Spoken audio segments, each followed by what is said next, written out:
ओडिशा रे दुर्नीति चरम सीमार पहुंची।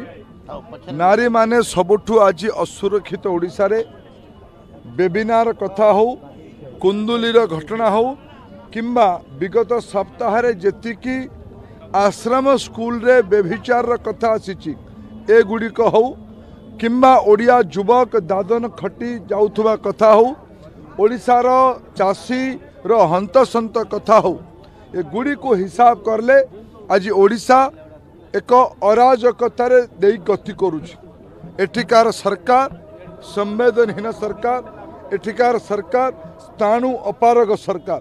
ये सरकार को जवाब मागिबार समय आसीछि।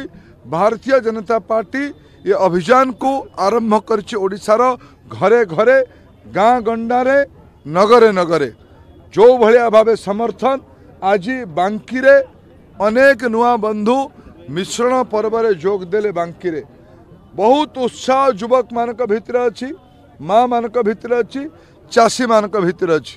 जवाब मागुछि ओडिशा अभियान रे बांकी रे नुआ राजनैतिक समीकरण आभास दौच।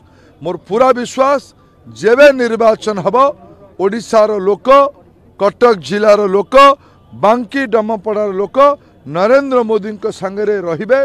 एमपी भी एठू जिते की पठेबे, एमएलए भी जिते की पठेबे, एटा मोर पूरा विश्वास। कंसर भी बहुत दबदबा गोटे समय थिला, कौरव मानकर भी बहुत दबदबा गोटे समय थिला, किंतु प्रजातंत्र ने अहंकार दुर्नीति गोटे समय समाप्त हुए, परिवर्तन हुए।